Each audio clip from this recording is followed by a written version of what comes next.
One of the most urgent tasks of our country is to decisively defeat the climate hysteria hoax. We are in the beginning of a mass extinction. The ability of CO2 to do the heavy work of creating a climate catastrophe is almost nil at this point. The price of oil has been artificially elevated to the point of insanity. That's not how you power a modern industrial system. The ultimate goal of this renewable energy, plan is to reach the exact same point that we're at now. You know who's tried that? Germany. 7 straight days of no wind for Germany. Their factories are shutting down. They really do act like weather didn't happen prior to 1910. Today is Friday. That's right, Greta. It is Friday, and welcome to the Climate Realism Show. There's nothing like it on the air, and we appreciate your patience in waiting for us to get launched. I have to tell you, we're running on, I guess the right way to say this is we're running on emergency backup power, technically anyway. We've had some real hiccups here. Our normal host, Jim, is out on vacation, and we were all set up for that. But unfortunately, somehow our producer, Andy, we can't reach him. We don't know if it's a technical problem or something else. And so we're doing our very best with Linnea's help, who has access into the producing channel, to try to, basically just get this show on the air. Now, I got to tell you, I've spent decades in live television and radio, and live television and radio is full of pitfalls, and this is exactly like that.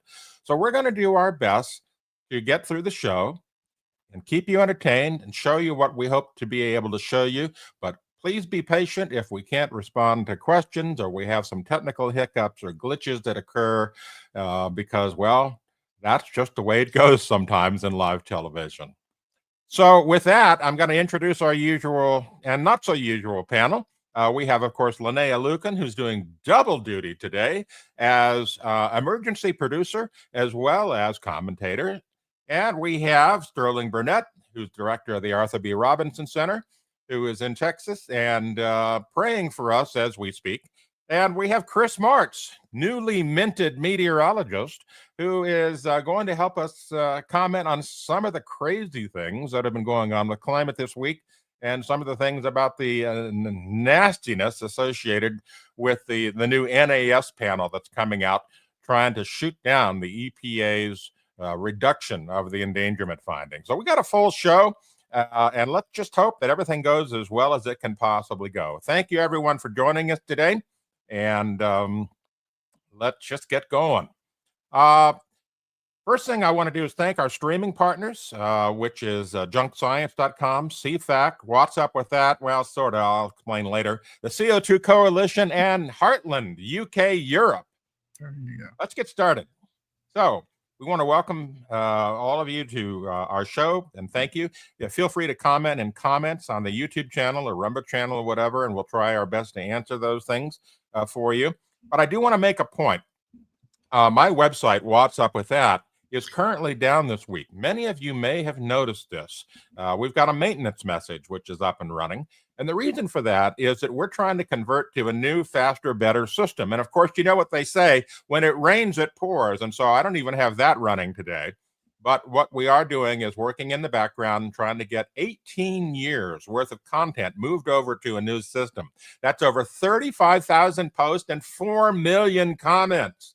And so it's an 18-year-long freight train that we're trying to migrate. So please be patient about that. There's nothing wrong. Okay.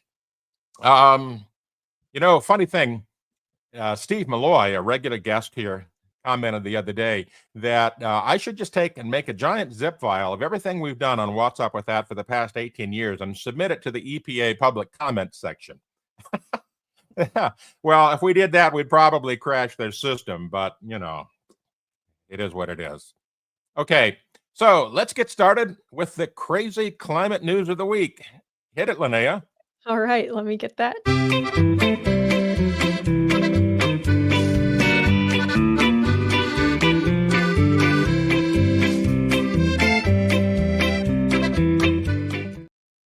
Thank you, Bill Nye, for being reliably loony. Okay. So the first thing I want to do is we've got kind of a special bonus crazy climate news of the week.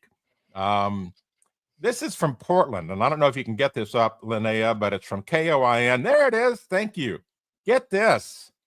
The high temperature in Portland today is forecast to be 88 degrees, almost 90. Oh, the horror. Well, guess what? The school system says, we need to make it like a snow day. And so we're going to close school because of 90 degrees. Oh, the horror. Chris, you deal with this stuff on a daily basis over on Twitter, where you shoot down these kinds of lunatic, crazy things that some of these organizations do. What do you have to say about this? So I assume this is for today's news. While Portland's record high for today was 95 degrees set in 1944, and the record for yesterday was 102 set in 1967. So these people are just a bunch of wussies. Who come on, man. I mean, I've been to. I suspect they didn't close the schools in '67, or they didn't have air conditioning then, right? Well, yeah, and they didn't. Back in the 1930s, 1939 was a pretty hot year out there. They didn't have an AC, and yet they went to school. They had a one-room schoolhouse, and kids were forced. They wore heavy woolen clothes, and they bucked it up and went to school. Yep. And here in Texas, by the way, it is warmer in Oregon than it is in Texas. We are well below our normal average. It's 76 at the moment where I live. Normal average would be in the low 90s. My pool looks like it's going to close early. The Capitol Weather Gang actually called an official end to summer yesterday in D.C., the earliest call they've ever made. Yeah, like they have control over the whole astronomical things that create meteorological summer. Even down where I am in an undisclosed location in the south right now, it's not been that hot either. I don't think we've even hit 80 the last 3 days in a row, which is incredible for this time of year. So yeah. In fact, the cold pattern's expected to continue. I took a look at the models this morning and some of the ensemble suites on Ryan Malley's weathermodels.com, and it's just the cold plumes, cold air masses keep coming down and down and down over the next 2 weeks. And we're seeing temperature departures potentially up to 20, 25 degrees below average coming into the U.S. For September. And if this were, say, January or February, this would be a historic Arctic outbreak, potentially rivaling some of those big ones that we've seen back, 100 years ago in terms of the intensity. So this kind of cool pattern coming up here is interesting, but don't expect it to get a lot of news coverage. It doesn't suit the hysterical storyline that they want to adhere to. Yeah, we're 16 to 18 degrees below average today. Yeah. And, you pointed out, Chris, that wusses is the word, and we've seen this time and again, not just with heat, but with snow or, any kind of a threat, it seems that the school systems now just don't have any backbone whatsoever.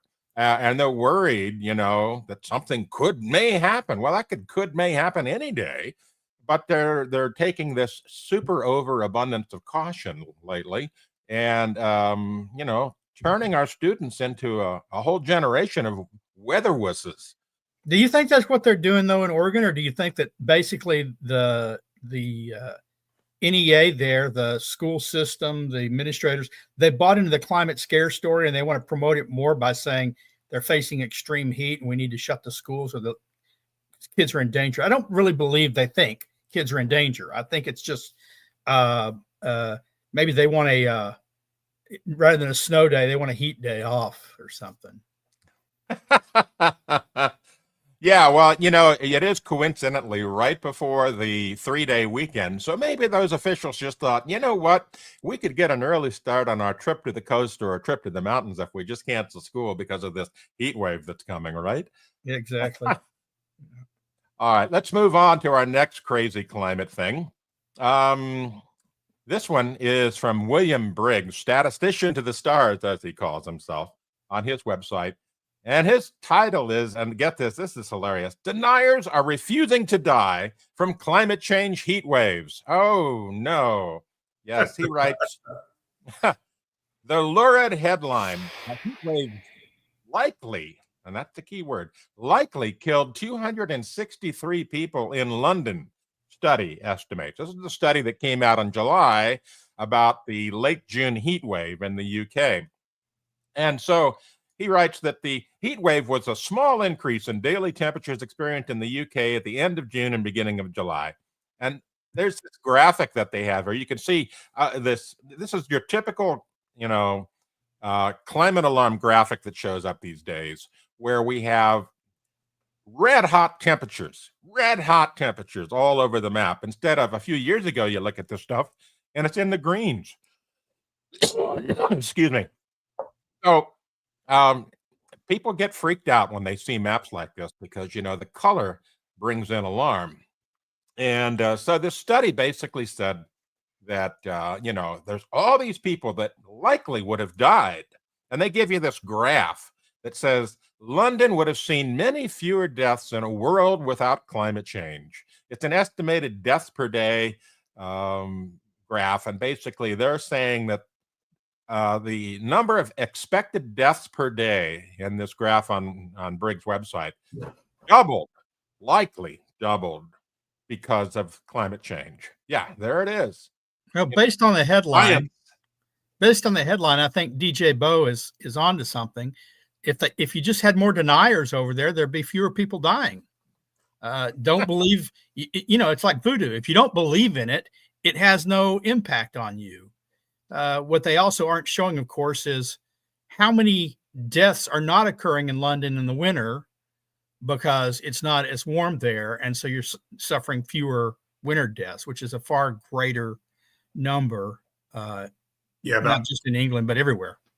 Yeah, that's a good point Sterling made. And, the number of cold weather related deaths outweigh heat related deaths globally by a factor of about 9.4. And that's over, a study that was done over a 20-year period of they looked at 20 years of mortality rates. And the other thing is that fewer people today die from extreme heat than ever before. I mean, the 1936 heat wave, if I recall correctly, in the United States killed 5,000 people. They didn't have AC back then. They didn't have, ready ice over at the 7-Eleven to go get. So they didn't have the strategies that we have today to deal with extreme heat. I always see places like the UK, much of Europe, they're not necessarily used to having, temperatures, like this. It doesn't happen all the time. And they don't have obviously AC or stuff over there, but, perhaps they should probably try investing in infrastructure that allows them to put AC in and stop living in the 1930s.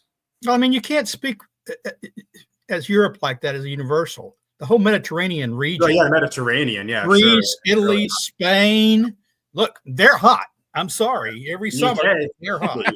UK, not so much, but a lot of the rest of the Mediterranean part of Europe, yeah, for sure, they do get hot. I mean, you can go back and find heat waves. Like look at 1911 or 1947 or 1943. There were 44. There were big heat waves. A lot of the big ones were in the 1940s. Mm-hmm. So they've had these things, throughout history. They should learn how to, prepare for it in some places. Yeah, now here's the fun part. So we have this study that predicts and expects, and it's a typical climate model thing, the graph that you see here is fantasy. It's about expectation due to climate change. But when you go and look at the actual data that they measured, looking at they report deaths in London during the summer. And if we scroll down, you'll see it. There it is. No, wait, that's not it. The next one down, further down. There it is.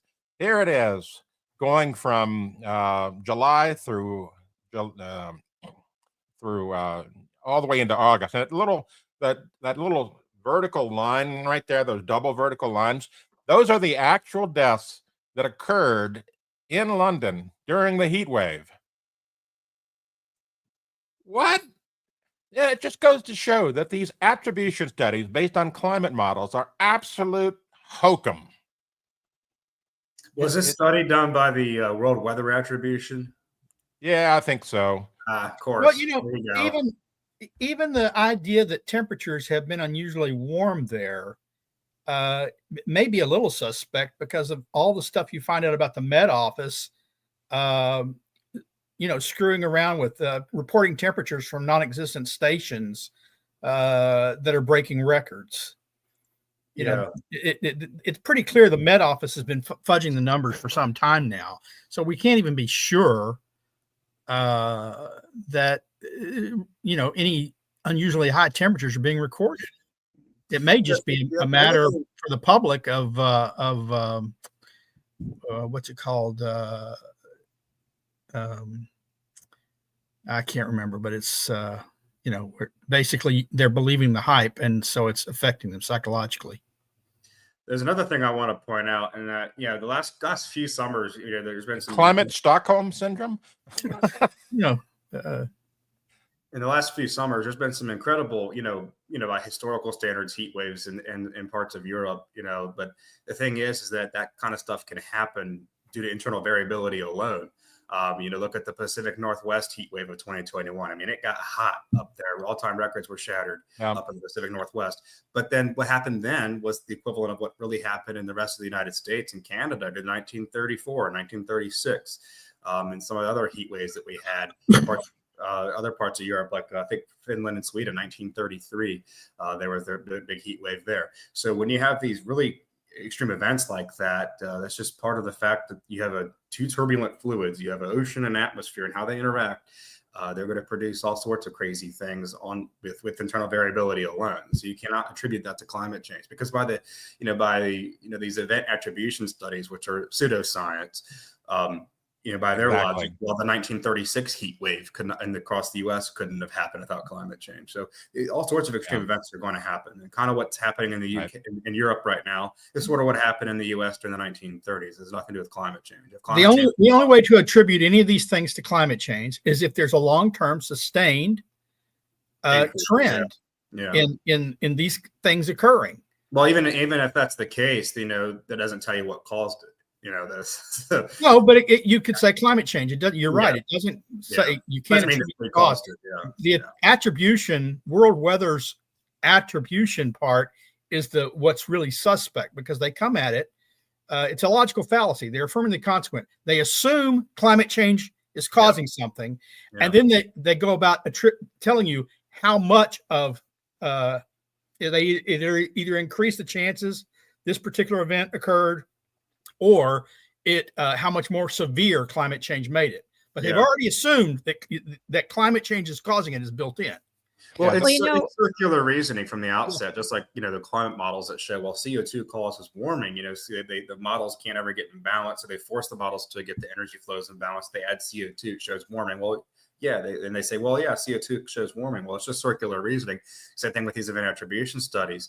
And the other problem with these attribution studies is that the actual architect of them, this European scientist, I don't know what nationality, but she said that these studies were intended. She told Politico that they were intended with lawsuits against oil companies in mind. So when you have that as the goal of what you're trying to do, that automatically disqualifies it from being actual, objective, dispassionate science. I could be wrong, but I think Frederick Otto is the head of world weather attribution, and I think she's going to be hosting the IPCC. Is going to be in charge of the new IPCC report.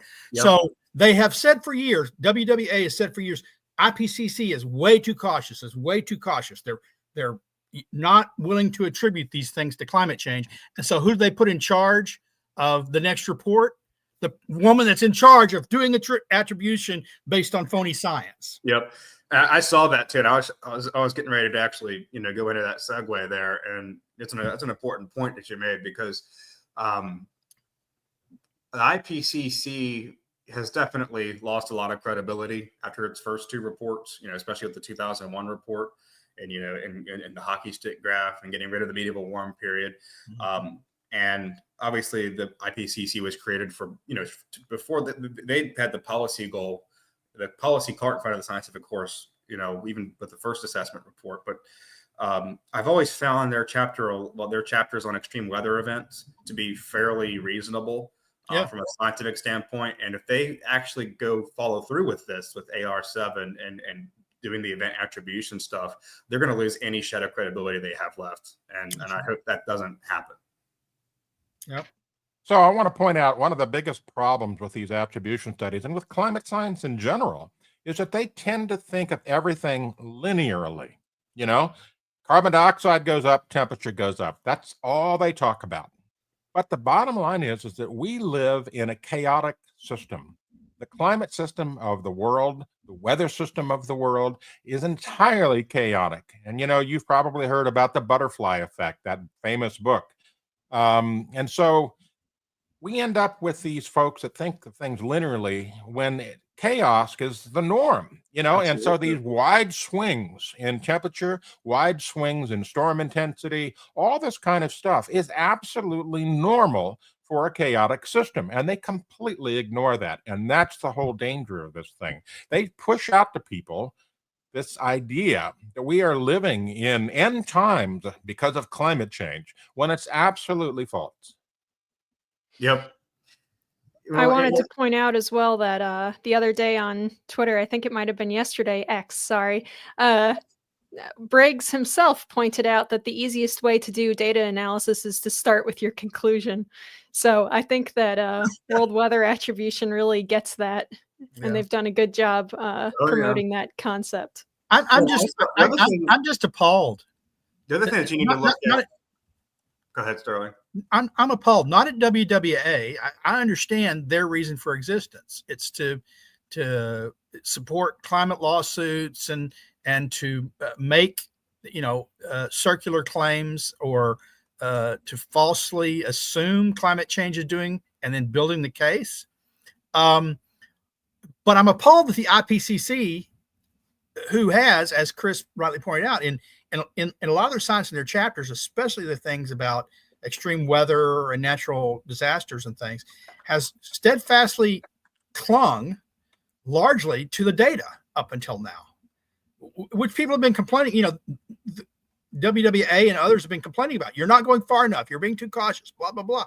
I'm appalled that the IPCC would now bring these charlatans into the tent and bring further disrepute upon the body. Now, I think they can only get away with it now because the U.S. has largely withdrawn, and so we couldn't veto this kind of thing.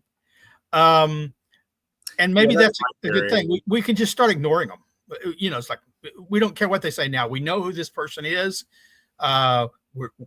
We know what the world is doing as far as their emissions. We're not in a panic, and so their reports become irrelevant. Yeah, absolutely. Actually, that's an important point, and I actually agree. I never thought of it that way, but yeah, we could just ignore them. But yeah, I do think that this whole AR7 with him bringing in those crazies into the fold there with the attribution part of this is definitely because the U.S. involvement in it is largely now gone, and I mean, the ball's been kind of rolling on this for a long time. I talked to Dr. John Christie recently, and he was telling me a story about how Chris Landsea at the National Hurricane Center, they were back. This is back, I think, in 2001 or 2007. It was one of those two reports, and they were in a meeting, and they were talking about how hurricanes are getting worse due to global warming. They wanted to really emphasize that in the report. And Chris Landsea said, no, that my research, and he's done a lot of research on this, on hurricanes, and there was no increase. And all of a sudden, they said, well, no, we want the story to be increasing. Hurricanes are getting worse. And Chris Landsea got up and shouted and protested and walked out, apparently. So so when the scientists have had their own research misrepresented by the IPCC in the past, and so if it gets with AR7, I imagine it's going to get a lot worse because the event attribution is far removed from the actual detection and attribution of what the IPCC standards are. Yeah. All right, let's move on to our next crazy climate element. This one is actually hilarious. And, we've talked about this before. This school district, yes, it's school district week on, climate realism. This school district is now back to gas because their EV school buses can't be repaired. It's just hilarious. Let's if we can get a look at the website for that, Linnea, I'd be greatly appreciative. But Yep, I'm working on pulling it up. Okay, no worries. And like I said, live television is fraught with troubles and hiccups and things like that. Here we go. It's coming up now. But here's the fun part. We've talked about this for years, about how EVs not only are not particularly efficient, because when you look at the whole carbon footprint of them, they're actually quite, carbon heavy in lots of ways, maybe more so than gas in many cases. But here we have, a whole school district investing in EV buses to, help save the planet. Well, guess what? The billions of dollars that they put into this outfit from the Biden administration, they walked away with it and went bankrupt, which we've seen before, time and again, with solar panel companies and so forth and so on. And so 159 million, I'm sorry, I said billions, 159 million, and they can't make an EV bus that's repairable. They've gone out of business. So what do? The school district has to go back to gas and diesel powered buses and buy them all over again. Yes, that's your tax dollars at work. So they junked, the sad thing is, rather than with the experience with these technologies in the past, rather than keeping the old ones around in some kind of parking lot, they got rid of their old ones. They spent, 2 to 3 times the amount of money on their EV buses as they would have spent in either maintaining their old ones or even buying new diesel. And now they're going to have to spend double the money because they ain't going to get the money back they spent on the EVs from the EV company that's gone under. It's maddening that they put green virtue signaling ahead of the safety and welfare of students and their ability to get to school in time.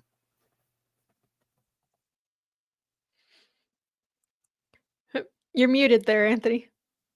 He pulled a Jim. Sorry about that. I had to mute myself. Now, in the middle of all of this technological troubles that we've had, my left hearing aid died. And I had to put a new battery in. I mean, that just goes to show you the kind of hiccups we're dealing with here, all the way from hearing aid batteries to, a website being down and all kinds of stuff. But yeah, it's hilarious that they are putting, this virtue signaling well ahead of student welfare. But that's been a trend, and that's a good reason why get rid of the Department of Education, because the Department of Education has been pushing this kind of stuff for decades. But local school districts don't have to buy into this. They only did it, I suspect, because they got some federal money to buy these buses. But regardless, they should have just said, no, you know what? We care about our kids more. The feds didn't force them to take the money, didn't force them to buy EVs. That was their virtue signaling, and that stuff needs to stop. The board needs to be replaced that made the decision. The panel of the board that made the decision to buy EVs needs to go. And all future boards and commissions need to say, we're putting the students first. We're putting their safety first. We're putting the safety of our buildings first because those things can catch on fire. We're keeping with buses that we know work and get people at places on time. Other than, anything can break down. But for a whole fleet to go under, wow. Yeah, the whole EV bus thing it's frustrating because while EVs in terms of cars have gotten a lot better, a lot of people drive them, especially the Teslas and stuff. I'm not really convinced that our technology to have these heavy buses and other machinery, whether it's operating cranes or tractors or anything with EVs, our technology is just not there yet. And I don't know if it ever will be for stuff that's that heavy of operating machinery. And we cannot be, implementing these things, and then having this happen. So we know that the traditional, ICEs of the buses work. And so that's what we should be sticking to. Well, and there's a ton of buses, and I've seen, like the garbage trucks and stuff. They're all on natural gas. And that seems like a fair compromise. If you want something that's not gasoline for some reason or diesel for whatever reason, then nat gas ones seem to work. All the buses at University of Wyoming were nat gas. Oh, really? I didn't know that. That's interesting. Yeah. You know, if in Wyoming, I'm surprised the school buses aren't coal burners. You know, they've got so much of it. You know out what? there. Steam? That would be the coolest thing ever. I would love that. Steampunk bus, coal powered, with a sticker on the back. My other bus is nuclear powered. Yeah, but even steam trains and steam ships, you still have these boats that are steam. Yeah. Most of them are not coal; they are diesel or some kind of marine bunker fuel powered steam. Yep. Yeah. Interesting thing about Wyoming and coal. Here's a sidebar. About 10 years ago, the National Center for Atmospheric Research needed a new supercomputer, you know, and this was something that was going to take up megawatts of power, you know, not just for the computer itself, but for the cooling required. And so when they ran the numbers, they discovered that, well, we can't build it in Boulder, Colorado, because it'll be too expensive to keep it running. We don't have the budget for it. So what did they do? They commissioned it to be built in Wyoming, where the electric rates are a fraction of those in blue Colorado. And so they are running all of the climate models from the National Center for Atmospheric Research on coal power because it's cheaper. Now that says something right there. Yeah. Anyway, let's move on to the next crazy climate news of the week. And this one is climate change is not dooming your bananas. Yes. You know, it's pretty typical for the media to come out with some kind of an attack that says, you know, something is going to disappear because of climate change. Well, this week it's bananas. You know, other weeks it's, you know, coffee or cherries or strawberries, or reliably around Christmas time, they start talking about things like, you know, Christmas food, you know, cranberry sauce, chocolate, like that. Yeah. Anyway, so Sterling and I wrote this article about climate changes not dooming your bananas, and it's just hilarious what they go through here. These leaps and twist. Time says this: in a world that's getting warmer and more chaotic, I'll at least give them points for saying chaotic, but they're not in the way they think it is. Climate change is already threatening the future of bananas, the world's most popular fruit. Extreme weather events, shifting rainfall patterns, and rising temperatures are causing yields to fall and diseases to spread in banana growing regions from Central America to Africa to Southeast Asia. Well, the data, and we always go to the data because the data has no agenda. And as you can see in the graph down below, it does not lie. The data says something entirely different. Look at that. Banana yields are increasing globally. No end in sight. A record high in 2023. Yeah, exactly. Like an eightfold increase. I read this article like 2 days ago, and I actually put it in the monthly fact check thing that we do. But I was like, I'm sure they've increased, and sure enough, that's what the data shows, and they're actually a record high in the latest updates. Yield increase, production increase. How it is threatening them, I don't know. Yeah, can't see it on that graph. Yeah, can't see it in the data, but that's why they don't spend a lot of time on these in these stories in the data. What That's they bananas, do is man. Anecdotal evidence. They talk to one farmer who's had a bad year. They talk to another farmer who's seeing a disease hit their crops, and they generalize that to the globe as a whole, and that which is not generalizable. And they have their narrative. I have to wonder why. Narrative. Climate change is causing something bad. This time it's bananas. Okay, run with it. Let's find someone who's suffering. Let's interview him. Talk about how bad it is and how he's worried it's climate change.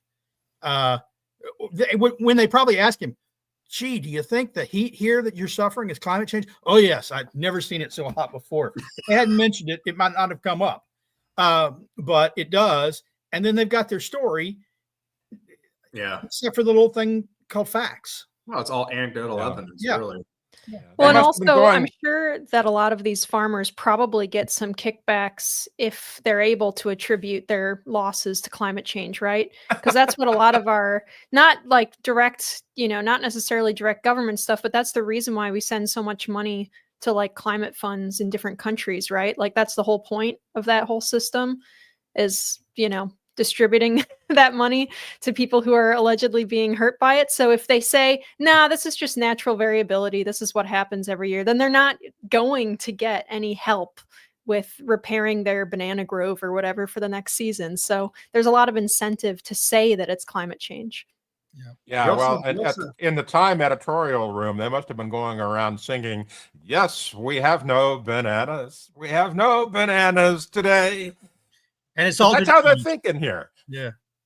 You have to wonder why these journalists, I mean, with this data readily available, I mean, it's on the, you know, Food and Agriculture Organization website, why they don't, or just even Our World and Data compiles it, why they don't just go and look at that. Look, they don't employ, they have to know. It's probably just an honest, just disingenuous, it's intentional that they. Yeah, I mean, this is not hard work. Within a few seconds of doing Google or an AI search, you can find this stuff. It's not rocket science anymore. Oh, I put together a chart with the data myself on Python, and I animated it. So like scrolled out, you know, you showed the increase. I posted on Twitter. They don't know how to use Python. You know, when they said learn to code, none of them did. The other thing that was they don't have to code. They don't have to code. There's a place called the UN Food and Agriculture Organization where you can go and check the data anytime you want. It's easy. Yeah. You call it up.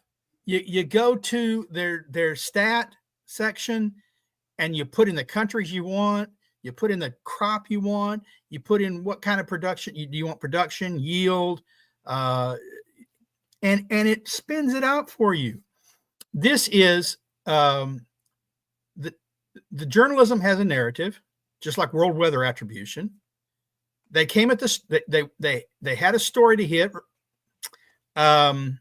I forget whether this was an AP story or not. Remember, AP gets a lot of funding to do climate stories in developing countries. And they don't employ the fact checkers to check the facts for any of the claims made by the journalist in-house. Their editors have no oversight whatsoever, other than grammatical. Data is not important.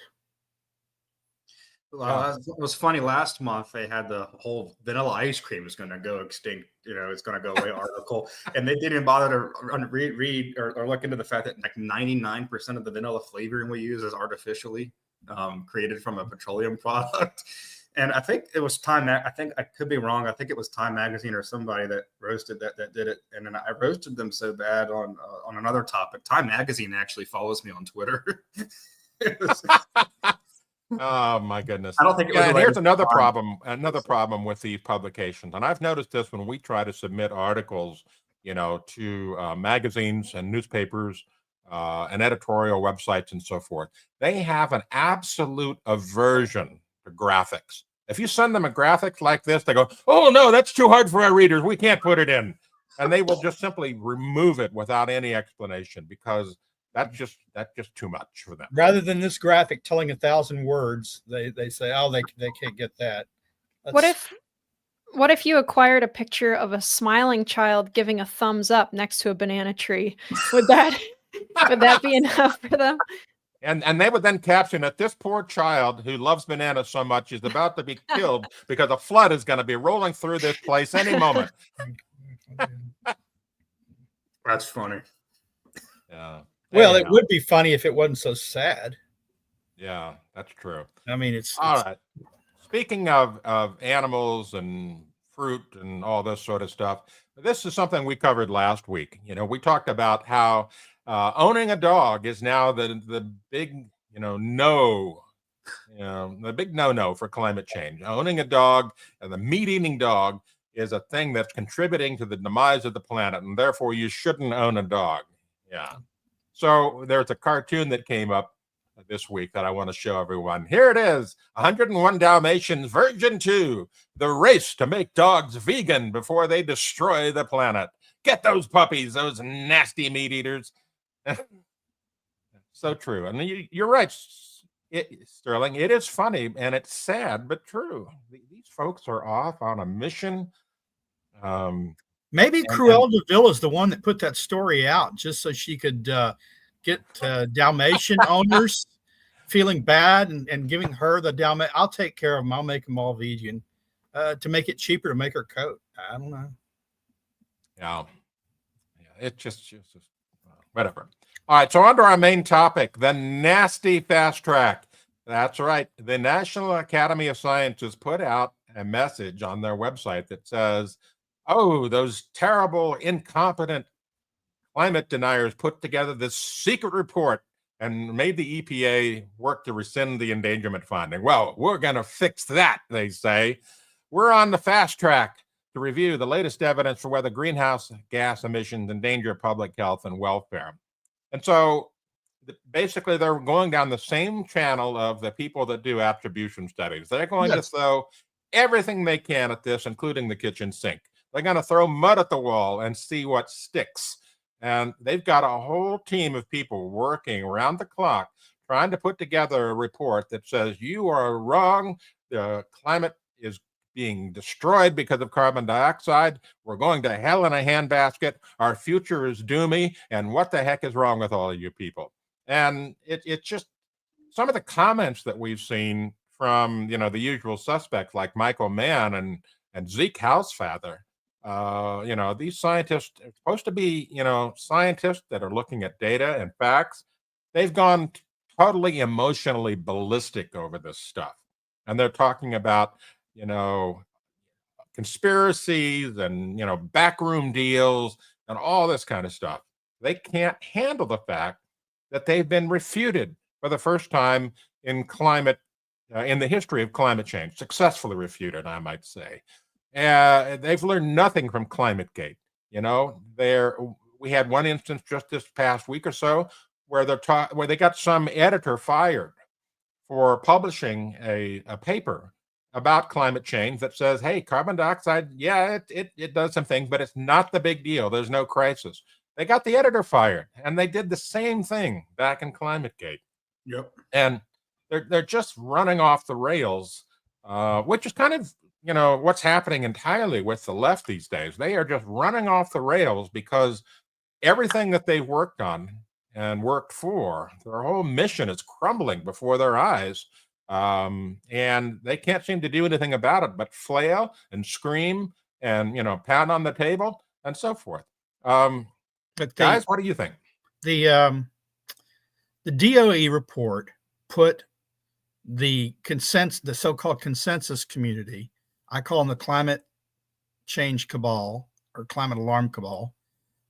It put them on their back feet and on the defensive for the first time in 2 decades, since they were able to start shutting climate realists, climate skeptics out of journals, since they got reporters to stop interviewing them to give an alternative point of view on climate change stories. They're now having to take the argument seriously because the people that put this together, the scientists, the DOE involved, are all respected scientists. They put together a pretty powerful report. It's got a call for public comments. The response was almost immediate, which means they saw this coming and they had their responses ready. The critiques were almost out the door before the report, the ink on the report was dry. So they didn't have time to review all the stuff. They just had their responses ready. Now, the NAS, it's interesting.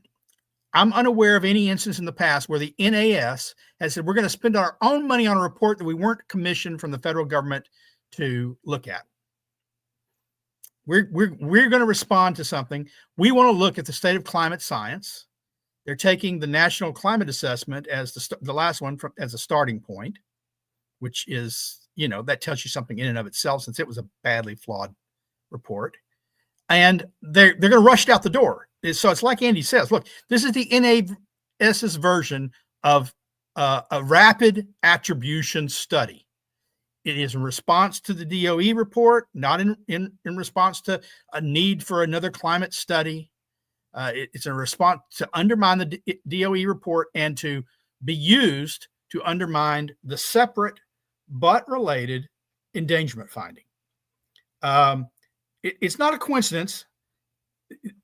And they have to have the report done already. They know what they're going to say. They're issuing a call for you comment on what you think should be in the report. They've got a provisional committee, but they're not going to have the committee settled until like a week or week and a half before the report is due. Do you think they're going to be able to do a real comprehensive report in a week and a half of appointing the people they've on their provisional committees? Most of them, the vast majority of them, are not climate scientists. The one who's heading up is a microbiologist. What does that tell? What does a microbiologist have to inform anyone about the causes of climate change? Nothing, as far as I know. She doesn't know anything about astrophysics. She doesn't know anything about clouds, about ocean currents, about CO2 and infrared radiation. She's a microbiologist. And most of their committee members are like that. They're in unrelated fields, but they've been in the activist community for a long time. One of them is like an admiral, a former admiral, not a climate expert, a naval man. I got nothing against the Navy. I like the Navy. But he happened to be the admiral that was pushing the hardest to take climate change seriously under various administrations. Yeah. So AP put out a questionnaire to climate scientists around the world to get their reactions, to the EPA, the rescinding of the EPA endangerment finding. And as I pointed out, the flailing is just absolutely delicious. Some of the things that have been said in it, I'm going to read back to you. And by the way, this is by Seth Borenstein, who is the longtime climate reporter for the Associated Press. And I will point out that Seth is actually being funded by activist organizations. They have sent out money to the Associated Press to write climate change articles. This is documented. This is not speculation. Yep. Yeah, we've covered this. So here, the Associated Press asked 30 different scientists, experts in climate, health, and economics about the scientific reality behind this proposal. 19 of them responded, which I guess is how you get this consensus thing, right? Anyway, so here's what Zeke Hausfather said. This is the scientific equivalent to saying that smoking doesn't cause lung cancer. Yep. The relationship between CO2 emissions and global temperature has been well established since the late 1800s, and coal burning is the single biggest driver of global CO2 emissions, followed by oil and gas. It's utterly nonsensical to say that carbon emission from power plants do not contribute significantly to climate change. And then, of course, they had to ask, climate cheerleader Michael Mann. And he says, it's about as valid as saying that arsenic is not a dangerous substance to consume. Oh, my goodness. It's hilarious. And here's another one from Dr. Howard Frumkin, former director of the National Center for Environmental Health and a retired public health professor at the University of Washington. He says, the world is round. The sun rises in the east. Coal and gas-fired power plants contribute significantly to climate change, and climate change increases the risk of heat waves, catastrophic storms, infectious diseases, and many other health threats. These are indisputable facts. Well, we dispute them every day on climaterealism.com. Go read some of the articles where we absolutely rip these people to shreds for their claims. I would have been a smart aleck, and I would have told that professor that actually the sun doesn't really rise in the east; the earth rotates.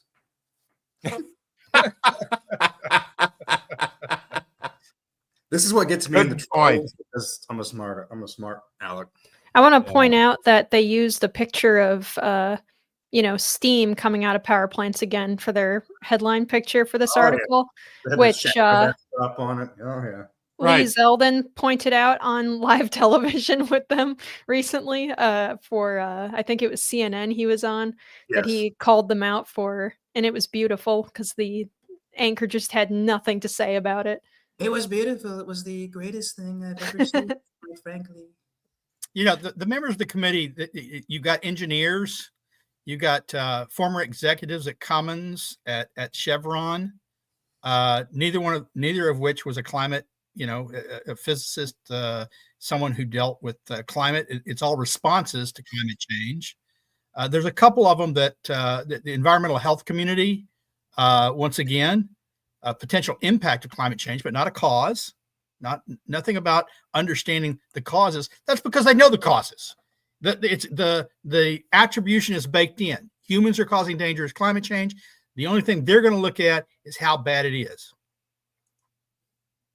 Yeah. So here's one more thing. Stanford climate scientist Chris Field, who coordinated an international report linking climate change to increasingly deadly extreme weather, summed it up this way. It is hard to imagine a decision dumber than putting the short-term interest of oil and gas companies ahead of the long-term interest of our children and grandchildren. They hit all the talking points with this article, with these interviews. It's so predictable. They say the same thing again and again. They try to guilt you into thinking, we're making a terrible future for our children. But when you go and look at the facts, hurricanes are not getting worse. Tornadoes are not getting worse. Heat waves are not getting worse. The temperature's gone up on the average in the planet a little bit, but then we've got things like UHI and poor station siting and other factors, population increases, waste energy increases, all this stuff. They completely ignore all that stuff and go straight for the jugular of, you're dooming the planet, people, stop it. You have to change your life. We have a new Archbishop of Ranterbury. I nominate Anthony Watts. They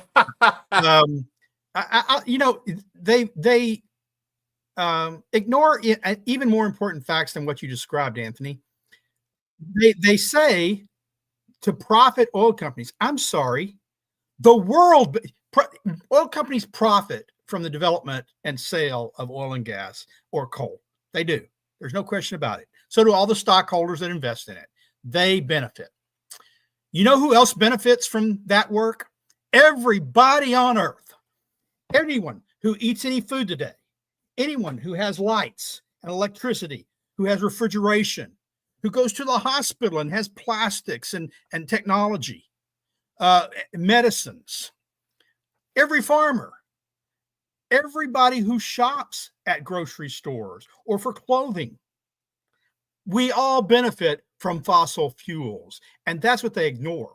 Lifespans are longer because of fossil fuels. Health is better because of fossil fuels. They ignore the fact that aside from a few companies making profits, we all benefit from these things. 6,000 products, the computer I'm sitting in front of right now with its camera, all the plastic, all the wiring that's covered, it's fossil fuels, folks. iPhones. The coffee that I'm drinking, the beans, fossil fuels, folks. The ceramics that were made using, heated in kilns, probably fossil fuels, folks. There might actually be fossil fuels in the liquid in this, in energy drinks. I'm actually not really sure. Well, I hear dinosaurs can be really stimulating. Yeah. That's how it gives you energy. I got a plastic cup here. Yeah, there's a couple of websites out there that talk about all the things that are being made from, fossil fuel products, oil and gas.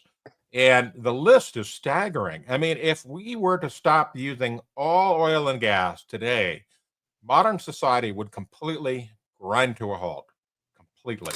There would be millions of people would die from the spoilage of food. Yeah, exactly. Exactly. What do you got there, Linnea? I have a little drop of oil that a friend of my parents gave me, but I actually have. This is the first pay zone that I ever got when I was working as when I was working on offshore drill ships. So I have a little vial of it. It used to glow under black light, but it doesn't anymore. Not sure why. I couldn't tell you, but yeah, I collect that. When people say drill, baby, drill, they're talking about Linnea. All right. Before we get into our Q&A, I want to talk about our sponsor a little bit. Let me find it here. Okay. So we have a sponsor for Climate Realism. And the reason we have a sponsor is because, Google shut us down. We're not allowed to make money because we're evil climate deniers. So they took down our advertising. But we do have a sponsor. We'd like to encourage you to visit our sponsor.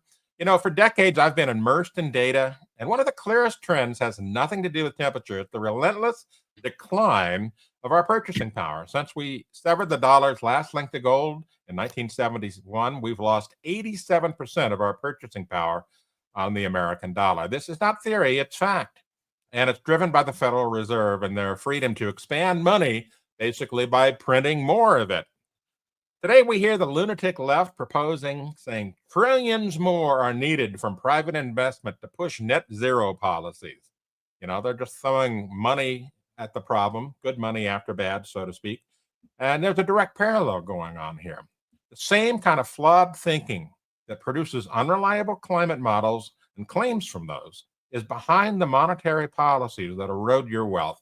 When you see how wrong they are on the science, you should have zero confidence in their ability to drive an economy, which is usually as effective as wishing for unicorns and rainbows to appear. And this is why I've always been a proponent of hard assets and hard data. And that's why I'm thrilled to announce that we're partnering with Advisor Metals. They don't offer theories. They offer real-world solutions for our viewers. They provide a pathway to convert our depreciating paper assets into gold and silver, which have been serving a reliable store for millennia. So it's a decision based on historical data, not political fiction, to protect yourself from this ongoing trend. Please visit our sponsor. And you can find them by going to climaterealismshow.com/Advisor Metals, or just simply look up Advisor Metals on Google. It's that easy. We thank them for sponsoring us. All right, it's time for Q&A. Do I have to? Whatever you want to do, Linnea. Do I have to press your the deal. intro? Okay, I'll do it.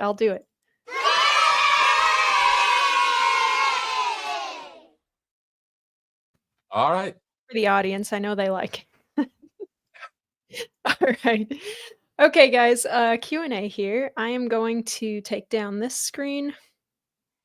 And, well, I guess this format works fine for this. I don't know.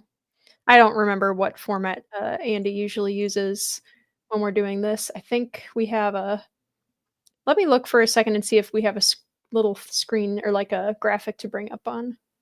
No? Okay, never mind. Anyway, we don't have a whole lot of questions today.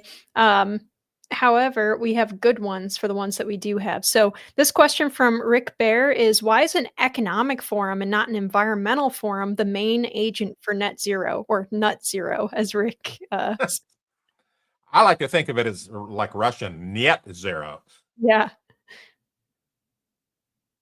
Well, why is WEF the one that's like pushing this harder than anyone else? Well, because it's really all, it's not about science. Remember, they've already concluded humans are causing climate change. And the question is, how do we get there to net zero economically? That's why they're driving everything. But also, they're driving everything because they want to be in the driver's seat. They're going to be the ones that benefit from the policies put in place, from forcing people to end their extravagant lifestyles while they still jet around in private jets, right? They're not giving up anything. They want you to give up your life. And so the World Economic Forum is in the driver's seat. The science is settled. We've been told that for 3 decades now. So now it's time to move on to the policies, and the policies are WEF.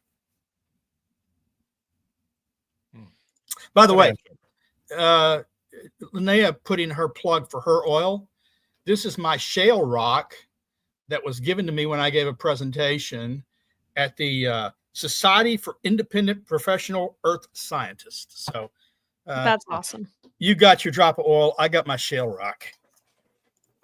Well, since we're talking about stuff on our shelf, I don't have any rocks or oil. We're doing rock collection showing on the Climate Realism show.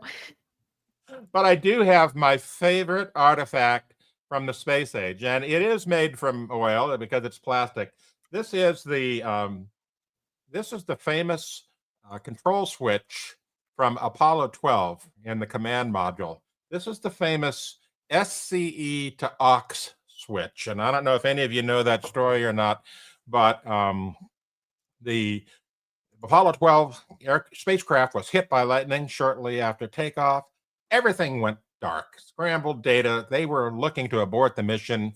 and they were going to have to, use the launch escape tower to pull the astronauts away from the rocket.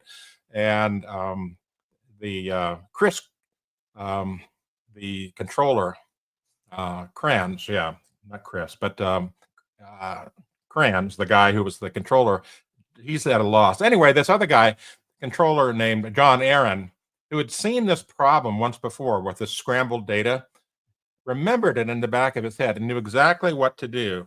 And he says, flight, try SCE to aux. And the flight goes, what? What's that? And then repeat SCE to aux. And then Alan Bean in the command module remembered he'd seen this switch. And he goes, I know what it is. And he's flipped it. And all of a sudden, the data came back and the mission was saved. It was one of the greatest engineering triumphs in the history of the space program. And it's, I've seen people with license plates that say SCE to aux. Anyway, that's my contribution. Awesome. I love show and tell. We should have that as a, as a regular part. And Chris has donned the cowboy hat. I am not going to get up to get my cowboy hat, but we are going to move on to the next question. This is from Chris Nisbet, who is a regular viewer of ours. IPCC is more of a political body than a scientific one, right? At this point. It will be now. Yeah. AR7 for sure. No, it has been from the start. Remember, it was formed by a international body of governments, the UN. It was given a charge to study the human causes of climate change, not to study climate change, to study the human causes of climate change.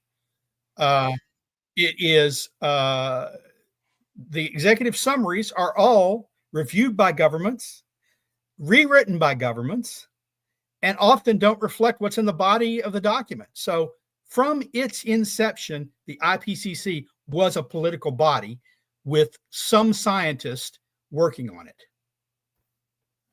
And if he's got glasses, I'm going to put on mine from the from the Williamsburg. It's the Colonial. Do you have any? Are those rose-colored glasses? They're not. They're tinted blue-colored glasses. This is the kind of glasses they had. I was going to make a rose-colored glasses joke. Darn it! That's when you were with the Blue Man Group, right? Yeah. Oh, hey man, chill out. All right. Tune in. See, this is what happens when Jim leaves. This show just like falls apart. We become totally nuts. All right. So Don Hughes says finding the data, and I think this is in regards to FAO data and other data, might be easy to find, but is it accurate? What data specifically? I'm guessing climate data. I think this was about crop production data.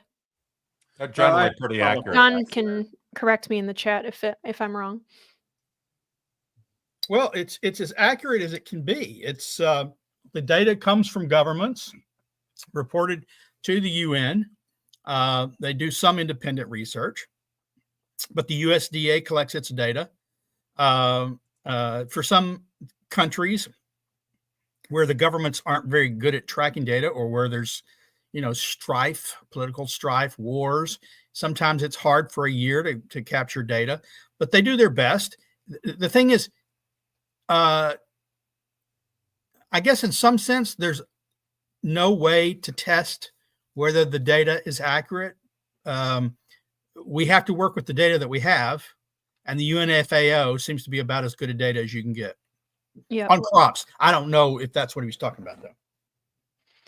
Alrighty. So here's a question from Ed Reed, who says, after you consume all of the rare earth minerals to achieve net zero, where do you get the rare earth minerals for the solar and wind equipment replacements? Well, that's where the unicorns and rainbows come in. You've got leprechauns. Yeah, Chris is right. It's leprechaun science. No, you only get gold from leprechauns, and then only if you catch them and force them to tell you where their pot is. Yeah, and Ed makes a good point. There have been studies that show that there's, first of all, not enough fossil fuel available on the planet to be able to burn to produce the worst scenario out of our CP 8.5 climate model. Just can't happen. And there was actually a paper about that back in 2019, 2020. But at the same time, there are not enough rare earth minerals in the planet's crust for us to be able to manufacture enough to be able to achieve net zero. So, it just It's rainbows and unicorns, no matter how you look at it. But that's assuming that's really what they want. What they want is us to live like in the 1840s, because that's what it is going back to where they want us to go back to emissions wise, is when the world was in the early 1800s. We didn't have indoor plumbing. We didn't have electricity. We didn't have all sorts of things. But that gets us to net zero. That's really the only thing that does it. The other, the renewables and all that stuff, that's just window dressing to say, oh no, we're not going to destroy your life. We've got this other energy source, an energy source that won't work, an energy source that wants to get us to net zero, but they're taking you along the path until they get you to where it's like, well, yeah, like France. France says, no, we can't have more air conditioners, even though air conditioning saves lives, according to studies. According to international studies, air conditioning saved lives. France, well, we can't have that. We got to let people keep suffering. And then we'll blame climate change for their suffering.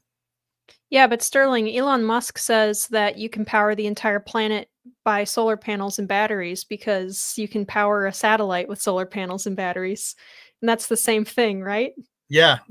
A single satellite is almost the same thing as powering the entire planet. You're right.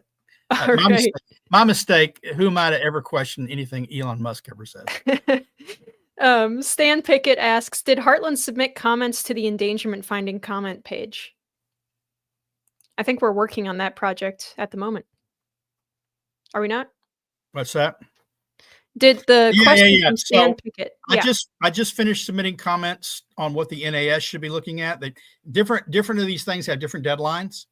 Tuesday is the comment period for the NAS report. We'll be submitting comments on that. I'm working on that after I get off the show today and over the weekend. And it's due Tuesday at 11:59 p.m. Then we're commenting on the NAS, who the NAS should have as members of the committee looking at the climate report. And then after that, I think it's September 22nd or the 29th. That's when the comments are due on the endangerment finding. And we're submitting comments on all four of those things. Awesome. All right. Lightning round here. This is for you, Anthony, from Jerry, who says, how much longer will What's Up With That be down? I'm jonesing for a reality fix. Well, as I pointed out earlier, we have 18 years worth of content that we have to migrate to the new setup. That is 35,000 posts and over 4 million comments. It's like an 18-year-long freight train that we're trying to move. And things just don't go quickly with that. And we had thought we would be done by now. We just put up a new update page on the site. We really can't bring it back until we're done, because if we do, all the work that we've done just goes down the toilet. So look at it this way. We have a great holiday weekend coming up. And so while I would love to have you visiting What's Up With That, why don't you do something even better for the planet? Go out and burn some charcoal, fry some steaks, and, smoke a cigar and have a glass of whiskey at the end, to celebrate our independence and how labor has, produced an abundance on our planet, and just enjoy life. And hopefully on Tuesday morning, we'll be back. I'm very concerned that you've got a camera in my outdoor patio section, Anthony, since you just described what my normal weekend looks like. No. You're just predictable, Sterling. Well, that's probably true. Yeah. Chris, what have you got going on for Labor Day weekend? I was actually going to go back up to Pennsylvania to visit some of my old college buddies, because they're all saying it's not the same at Millersville without me. Like, I've had like 15 people texting me saying that they're bored to tears.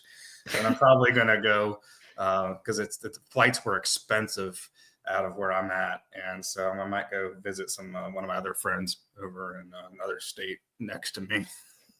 Boredom is caused by climate change, Chris. Oh, I know. That was Michael Mann said that on Twitter, like yesterday. Boredom's caused by climate change. And I think Michael Mann's right. He's the leading expert. All right. This question by Fighting Zenithian, who says, is there any truth to climate alarmists taking money from the Chinese Communist Party, Putin's rulership, and possibly even Nicolas Maduro's corrupt government? I'd say yes to all of the above, but not directly. Not like, they're not getting a check signed by Maduro in the mail saying, please lie about climate or whatever. They're just, there's a bazillion different NGOs that filter that stuff. Well, we looked at in the past, we found where Russia was funding anti-fracking propaganda. They were funding groups. They were funding groups offshore that were then bringing money onshore to do fracking, anti-fracking protests and to write articles and things. I can't speak to the Chinese Communist Party and Nicolas Maduro.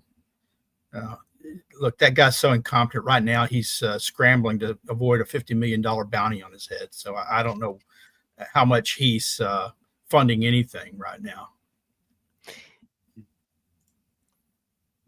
And Jerry Palmer asks, did you get the ransom note for Andy yet? How much does Nye want to release him?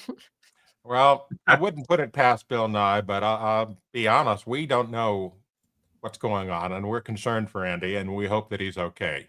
It could just be a technological glitch. He may just be, unable to communicate with us because he's in an internet black hole of some kind.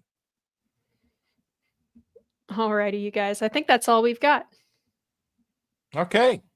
Well, I want to thank our streaming partners who have been helping us out get the word out. And that includes junkscience.com, cfact.com, the CO2 Coalition, Climate Depot, and of course my website, What's Up With That, which is currently down, but hopefully we'll be back up soon once we get the move done. Oh, and then there's also Heartland UK Europe, who is making great strides in pushing climate realism in the EU.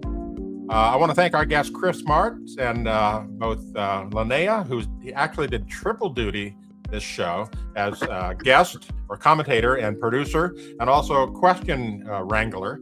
So thank you, Linnea, and thank you, Sterling, for your help and commentary.